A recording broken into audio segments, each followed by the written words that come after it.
ठीक आहे, क्वेश्चन पहा. Two sound waves having frequency 250 Hz and 256 Hz superimposed to produce a beat wave. हाँ सुनो कोई कोई 1/6. The resultant beat wave has intensity maximum at t is equal to 0. After how much time an intensity will be minimum produced at the same point. म्हणजे थोडक्यात काय, maximum आला minima यायला किती वेळ लागेल. ठीक आहे, मिनिमा यायला जो टाइम लागणार आहे तो किती लागणार. ठीक आहे, त्याआधी बीट फ्रिक्वेन्सी काढायला लागेल तुम्हाला किंवा बीट टाइम काढायला लागेल, टाइम पिरियड काढावा लागेल. ठीक आहे, मग टाइम पिरियड कसा येईल. पहिलं तुम्हाला बीट फ्रिक्वेन्सी काढायला लागेल. बीट फ्रिक्वेन्सी काय येईल 256 मायनस 250 किती आली ती 6 हर्ट्ज. ठीक आहे, मग टाइम काय येणार आहे 1/n2 मायनस n1 म्हणजे जी फ्रिक्वेन्सी तुम्ही काढली ती काय आली 1/6. ठीक आहे, आता ही पूर्ण वेव्हची पूर्ण याचं हे आलेलं आहे काय, पूर्ण जी फ्रिक्वेन्सी आहे त्या फ्रिक्वेन्सी असणाऱ्या वेव्हचं पूर्ण टाइम पिरियड किती आलेला आहे 1/6. मग हाफ ठिकाणी काय येणार आहे मॅक्सिमम येणार आहे आणि मिनिमाला परत काय वेळ लागणार आहे हाफ वेळ लागणार आहे. ठीक आहे, मग टाइम फॉर मॅक्सिमा काय येईल बरं 1/6 आणि त्याला डिवाइड करायला लागेल परत कशाने 2 ने डिवाइड म्हणजे हाफ करायला लागेल. ठीक आहे, म्हणजे काय होईल हा वरती जाईल आणि काय होईल 1/12.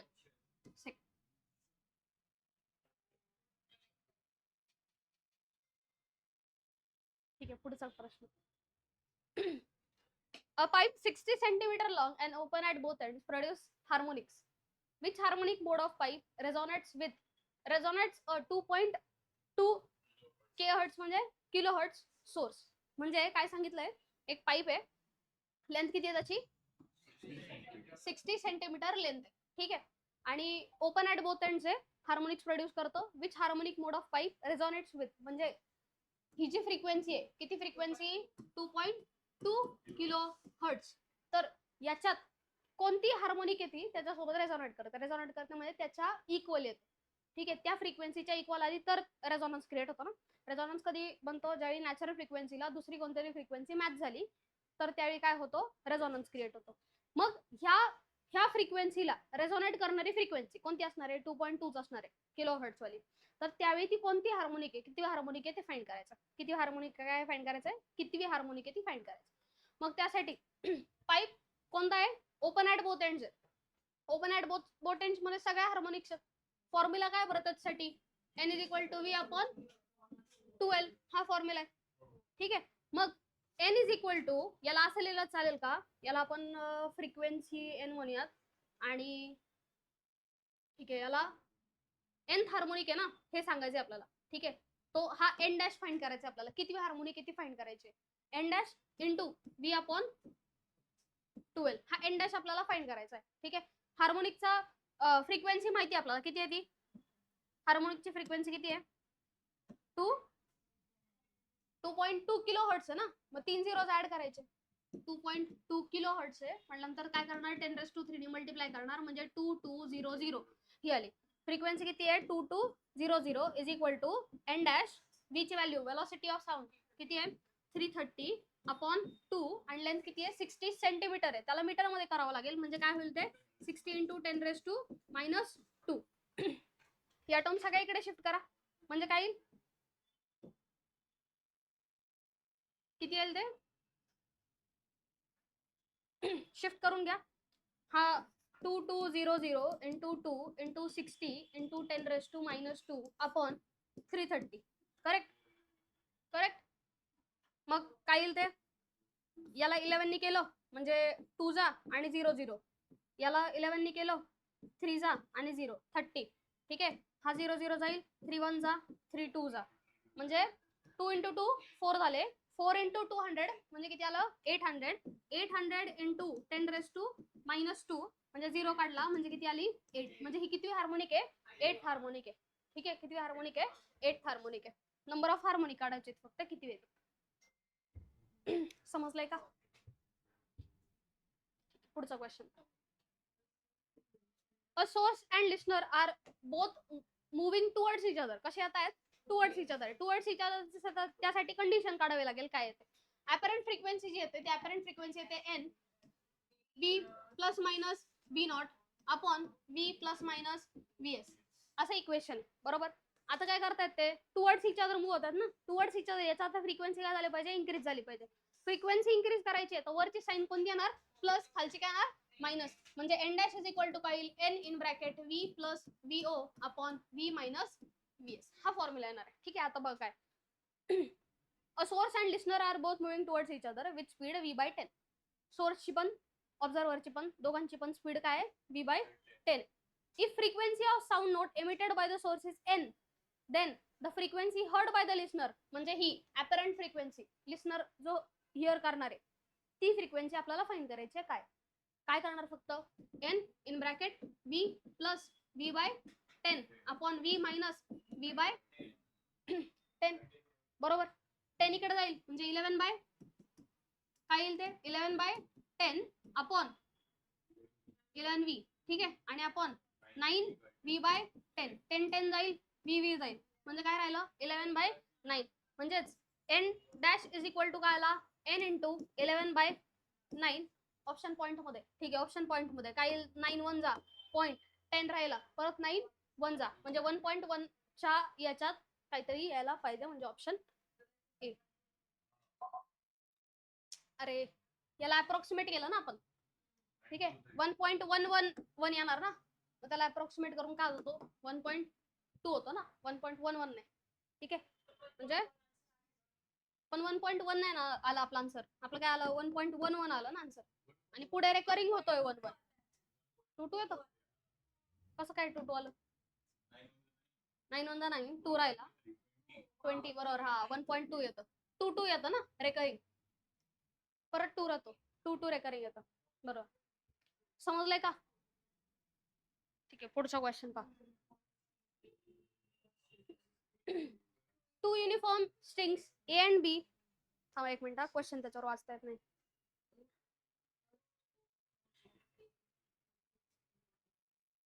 कितवा क्वेश्चन आहे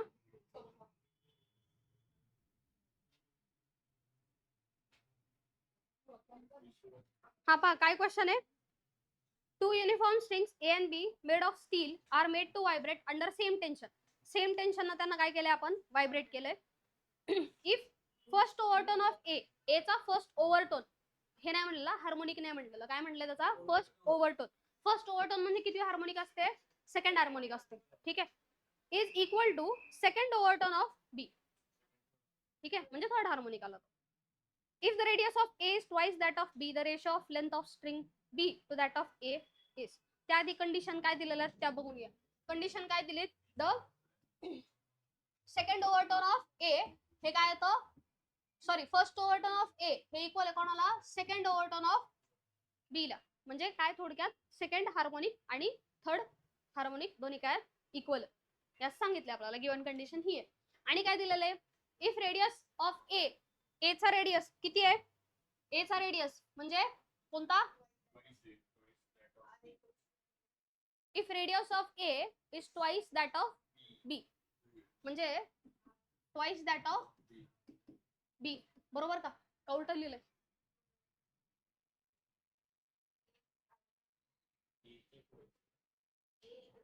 इज ट्वाइस दॅट ऑफ ए हे बी चा ट्वाइस. बरोबर लिहिलंय ना, बरोबर. ठीक आहे. करू सॉल्व केल्यानंतर बरोबर तर लिहिलंय. ठीक आहे. The ratio of length of string B to length of string of A म्हणजे L B upon L A विचारलाय काय. ठीक आहे. आणि काय सांगितलंय, टेन्शन सेम. बरोबर. Vibrate under same tension. Tension काय सेम. आता काय करायचं आहे, लेंथचा रेशो फाइंड करायचा आहे. काय फाइंड करायचं आहे, लेंथचा रेशो फाइंड करायचा आहे. त्याआधी फॉर्म्युला लिहावा लागेल तुम्हाला. बरोबर. असं लिहिलं तर चालेल का ते सांगा मला. 2 into 1 upon 2 length of A under root of T upon M for A mass per unit length आहे हा, is equal to 3 into 1 upon 2 length of B under root of T upon M for B. हे समजलंय काय लिहिलंय, फ्रिक्वेन्सीचे फॉर्म्युले टाकले दोघांच्या. ठीक आहे. काय कॅन्सल आउट होते याच्यात, हा 2 आणि 2 कॅन्सल आउट होईल आणि टी पण कॅन्सल आउट होणार आहे. ठीक आहे. याला हे करून लिहा 2 अपॉन, ठीक काय लिहिते 2 अपॉन एल ए आणि under root of T upon MA is equal to काय येईल 3/LB under root of T/MB. ठीक आहे, काय करता येईल तुम्हाला LA/LB फाइंड करायचं आहे की LB/LA, LB/LA फाइंड करायचं ना. मग LB कडे ट्रान्सफर करा, बाकी सगळ्या टर्म्स तिकडे जाईल. ठीक आहे, मग LB कडे गेला म्हणजे LB/LA इज इक्वल टू हे काय होईल तिकडे जाऊन अंडर रूट ऑफ T/MB इकडे तसाच, आणि इकडे जाऊन याचा काय होणार आहे MA/T होणार आहे. बरोबर, उलट झालं, याचं काय होणार इकडे जाऊन उलट होणार. ठीक आहे, आणि हा जो 2 आहे तो 2 कुठे जाईल डिव्हिजनला जाईल, म्हणजे इकडे काय राहणार 3/2 राहिला. आता TT कॅन्सल आउट होईल आणि काय राहिलेलं आता दिसतंय ना.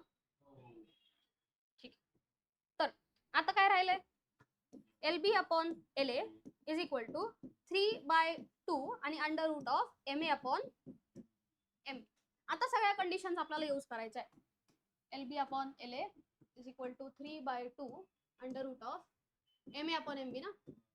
हा बरोबर, नाही MB/MA यायला पाहिजे. बरोबर बरोबर. ठीक आहे, तर आता काय दिलेलं तुम्हाला रेडियस काय आहे, रेडियस काय आहे ट्वाइस दॅट ऑफ B. हे काय आहे मास पर युनिट लेंथ आहे. ठीक आहे, मग याला कसं लिहू शकतो मास अपॉन पर युनिट लेंथ. ठीक आहे, फॉर A वायर. ठीक आहे, मेड ऑफ स्टील है ना, are made to vibrate. The ratio of length of A to length of B.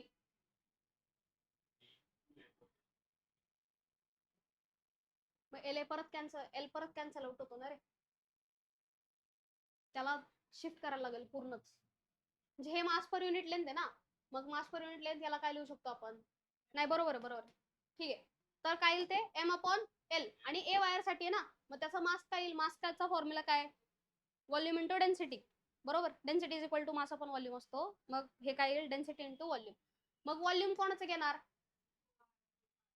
कोणाचं व्हॉल्यूम घेणार, वायर आहे. वायर कशापासून बनलेली आहे, कशी कशी असते, कोणत्या शेपची असते,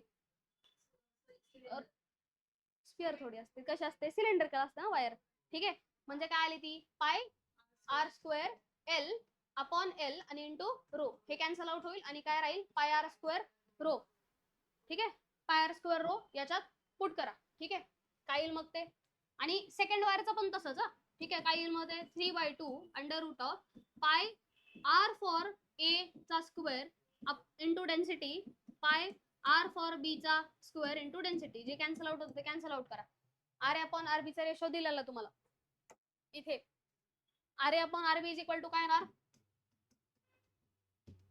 RA/RB काय येणार 2. ठीक आहे, square square root cancel out करा, काय राहील 3/2. RA/RB काय येतो 2, 3:1. बरोबर, 2 कॅन्सल आउट होईल आणि काय आलं 3:1. LB/LA ची व्हॅल्यू काय आली 3:1. समजलंय काय केलंय, समजलंय का. ठीक, बरोबर. ठीक, नेक्स्ट क्वेश्चन पहा. A string is under tension. एक मिनिट. हाँ, a string is under tension of 180 Newton and mass per unit length 2 into 10⁻³ kg per meter. It produces two consecutive resonant frequencies with a tuning fork, which are 375 Hz and 350 Hz. Mass of the string is काय विचारलं आपल्याला, mass of the string. काय विचारलंय, mass of the string. आधी हे जे हा जो word आहे कॉन्सिक्युटिव्ह रेझोनंट फ्रिक्वेन्सी, तर याचा मिनिंग काय होतो, कॉन्सिक्युटिव्ह म्हणजे एका पाठोपाठ दुसरी जी येते ती. ठीक आहे, मग ह्या कॉन्सिक्युटिव्ह फ्रिक्वेन्सीज वरून आपल्याला येते फंडामेंटल फ्रिक्वेन्सी काढता येते. मग फंडामेंटल फ्रिक्वेन्सी काय असते, या दोघांचं जर सबट्रॅक्शन केलं ती जी फ्रिक्वेन्सी येते त्याला आपण काय म्हणतो फंडामेंटल फ्रिक्वेन्सी, और ती बीट्सच्या फॉर्म मध्ये बीट फ्रिक्वेन्सी आहे. का, कारण काय दोन वेव्स आहे ना इंटरफर झाल्या, मग बीट फ्रिक्वेन्सी काय येते N2 - N1 येते. आणि जर याच्या बाबतीत असेल, कशा बाबतीत, स्ट्रिंगच्या बाबतीत असेल, तर काय दोन कॉन्सिक्युटिव्ह फ्रिक्वेन्सी असतील, दोघांचं सबट्रॅक्शन केलं तर काय येते फंडामेंटल म्हणजे बेसिक फ्रिक्वेन्सी येते. ठीक आहे, मग या केसमध्ये बेसिक फ्रिक्वेन्सी कितीची येते बघा बरं, काय ती 450 - 375. हा येणार आहे N. किती आला येतो, किती येतो 50 आणि परत 25 म्हणजे किती झाले 75. बरोबर का, 75 हर्ट्स. ठीक आहे, ही आली तुमची फंडामेंटल फ्रिक्वेन्सी. ठीक आहे, मग फंडामेंटल फ्रिक्वेन्सीचा फॉर्म्युला काय आहे? 1/12 under root of T by M. काय काढायचंय तुम्हाला? मास काढायचंय, मास ऑफ द स्ट्रिंग काढायचंय. ठीक आहे, इथे मास पर युनिट लेंथ हा. ठीक आहे, पहिला मास पर युनिट लेंथ काढून घेऊ, मग लेंथने त्याला काय करायचं? मल्टिप्लाय करायचं, म्हणजे मास येईल. ठीक आहे, आधी एम काढून घ्यायचंय, मग काय करायला लागेल? स्क्वेअर करायला लागेल दोन्ही साईडला, म्हणजे N square is equal to काय मिळेल? 1/4L अंडर रूट जाईल आणि काय राहील? T by M. ठीक आहे, मास काढायचंय, त्याला तिकडे शिफ्ट करा, एन स्क्वेअर इकडे शिफ्ट करा, म्हणजे एम इज इक्वल टू काय येईल? 1/4L T by N square. सगळ्या व्हॅल्यूज आहेत का? 1/4. हा, 1/4. पुढे एम दिलाय ना रे तुम्हाला, मास पर युनिट लेंथ दिलेला आहे, टेन्शन पण दिलंय, मास पर युनिट लेंथ पण दिलाय, फ्रिक्वेन्सी पण आहे. हा, मग लेंथ काढायची ना, लेंथ इकडे घ्या. बरोबर, लेंथ फाइंड करायची ना. मग 4L मधला एल इकडे जाईल आणि मास पर युनिट लेंथ इकडे राहील, 4M इकडे राहील. ठीक आहे, मग सगळ्या व्हॅल्यूज आहेत त्या पुट करा, म्हणजे काय येतील? मास पर युनिट लेंथची व्हॅल्यू काय? 2 × 10⁻³ त्यानंतर टी ची व्हॅल्यू टेन्शन किती आहे? 180 अपॉन फ्रिक्वेन्सी किती आहे? 75. त्याला काय लिहू शकतो आपण? 75 × 75. ठीक आहे, किती आलं मग ते? 4 2 जा 8. ठीक आहे, म्हणजे काय आलं? 180 अपॉन 8 × 75 × 75 × 10⁻³ काय करू शकतो याला आपण? 75 च्या टेबल मध्ये येतं का 180? डिव्हिजन करा बरं, 2 चा करा. चला 8. अरे mass of the string find करायची आहे.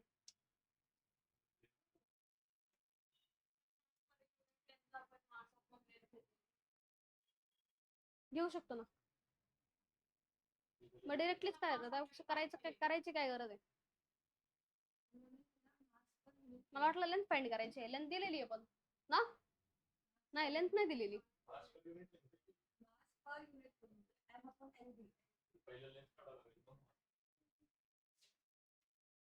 हो, पहिली लेंथ लागणारच आहे ना काढायला मग तुम्हाला.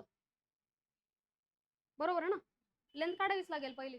लेंथ काढली तरच मास पर युनिट लेंथ मध्ये मासची व्हॅल्यू पुट करून, तेच तर चाललं. बोला काय करायचं? 4 जा. बरोबर, 4 जा. इथं काय येईल? 90.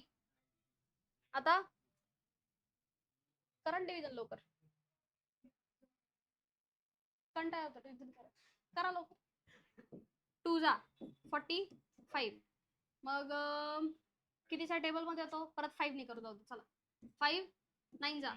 ठीक आहे, 5 1 जा आणि हे राहतो 25. 5 5 जा 15. ठीक आहे, परत 3 ने होऊ शकतं. 3 3 जा आणि 3 5 जा. ठीक आहे, म्हणजे काय राहिलं वरती? 3/2 × 5 × 75 आणि × 10⁻³ वर जाऊन +3 होईल. ठीक आहे, मग याला असं लिहू शकता तुम्ही. काय लिहू शकता? 3/2 × 5 × 75 आणि 10⁻³ ला लिहा 1000. ठीक आहे, आता डिव्हिजन 5 2 चा किती आला? 10. मग 10 मधला 1 0 कॅन्सल आउट होईल आणि राहील काय? 3 × 100/75. 3 ने 75 ला डिवाइड होऊ शकतो 25 चा. बरोबर ना, 25 चा म्हणजे किती आला? 100/25. 25 4 जा, म्हणजे एल ची व्हॅल्यू काय आली? 4. हा एल स्क्वेअर होता ना, एल स्क्वेअर होता कारण स्क्वेअर घेतला होता दोन्ही बाजूला, म्हणजे एल स्क्वेअर ची व्हॅल्यू काय आली? L square is equal to 4, म्हणजे एल ची व्हॅल्यू आली 2. आता लेंथ मिळालाय, मास पर युनिट लेंथ माहितीये. ठीक आहे, मास पर युनिट लेंथ तुम्हाला माहितीये. ठीक आहे, मग काय करू शकता? याला आपण न्यू म्हणूया मास पर युनिट लेंथ, जरा इझी जाईल ते. मग मास पर युनिट लेंथची व्हॅल्यू काय आहे? 2 × 10⁻³ मास फाइंड करायचंय. आपण इथे लेंथ आहे, लेंथ तिकडे जाऊन काय होईल? मल्टिप्लाय होईल. लेंथ किती आलेली आहे? 2, म्हणजे 4 × 10⁻³ हे कशात आले? आता केजी मध्ये आले. ग्राम मध्ये करायचं तर हे निघून जाईल आणि काय राहील? 4 ग्राम. बरोबर, समजलंय काय केलंय? क्वेश्चन पाहता येत नाही. How many times more intense? हा, याच्यासाठी एक फॉर्म्युला आहे, तो फॉर्म्युला सांगतो. तो फॉर्म्युला लिहून घ्या आधी, त्याच्यानंतर करू. एवढं लिहून घेताय?